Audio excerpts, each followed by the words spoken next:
Hey folks, Joe here. I'm going to show you how I record my 3DS with my Xperia X10. Now I've done videos on this before, but that was a few months ago and a couple of things have changed. So I thought, time to make a new video. But the basics are still the same. You still want to start off with a good solid surface like a table to put the 3DS on. And if you don't have a tripod, well, I'll just go through exactly what I do. I'll forget about what you might have or not have. But what I've got here is just thrown together from household stuff, so if you want to record like me, you'll have no problems. You don't need any special equipment. So just start off with your 3DS on something like a table, something that's really stable and also comfortable to play at. And then next thing you need is something to rest your phone on. So I'll pull the phone back and show you what I'm recording on a bit later on, but I'll just explain things for now. So another real trick to it, if you're using this particular phone, or the same trick might work for other Sony Ericsson phones, I'm not too sure, but you need to start off in stills photo mode and put it on macro focus. So get everything set up, get it situated. Doesn't have to be fine-tuned or anything, just get things in roughly the right place, and then put it into stills and put it on macro, and that'll get it into focus for you. And so that's the real trick to it. That's the main reason I put the video up, is because that's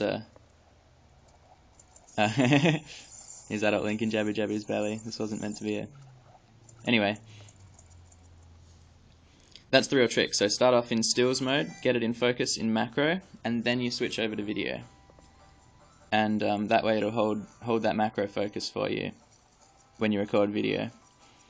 And that's the real trick. So once you've got it in focus in macro, that's when you fine tune and get everything framed nicely. Now, the main thing that I've changed, which inspired the new video, is I made the first video.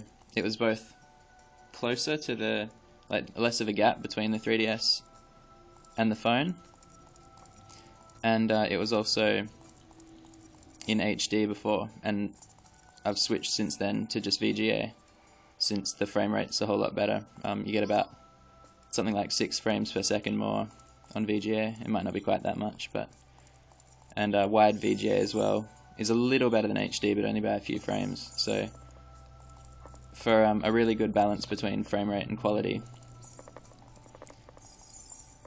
I go for just straight VGA.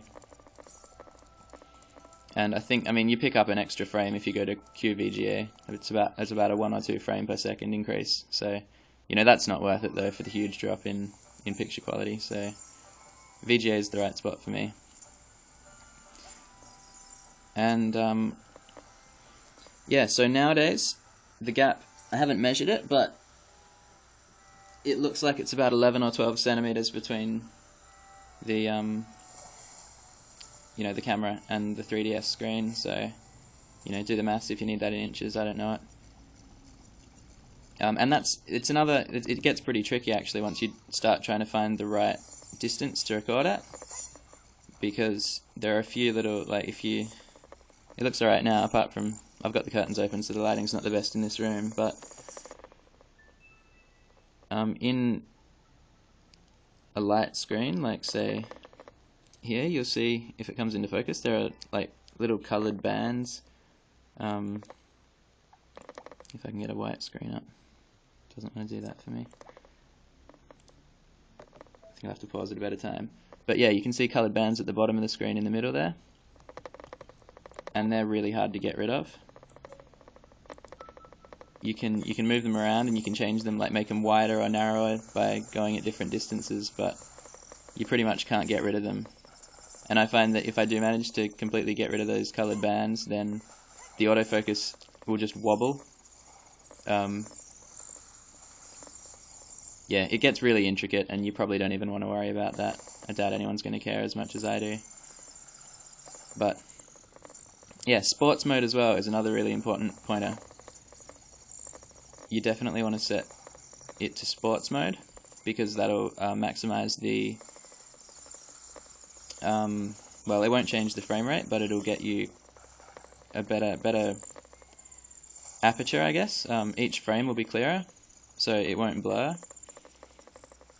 But in sports mode you need a lot of light as well, so you definitely want to turn the brightness right up on the 3DS and have it plugged in as well. That gives it a little bit of a brightness boost too. So set your 3DS to full brightness, power saving off, and have it plugged in if you can.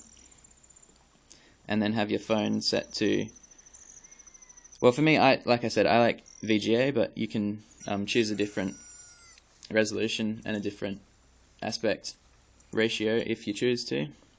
I don't think you need a higher resolution for this system, since it's less than 640 by 480 anyway, the output of the 3DS, so you're not going to lose anything by going lower. The only problem is that YouTube encodes more harshly. It'll downscale it if it's less than HD size. So unfortunately YouTube chucks out a bit of the quality if you upload anything smaller than 720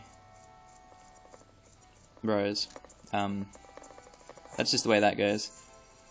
But yeah, that's pretty much what's changed, and a pretty decent overview of how things are. So yeah, I'll show you the setup now. I'm going to pull the camera back. Don't get scared.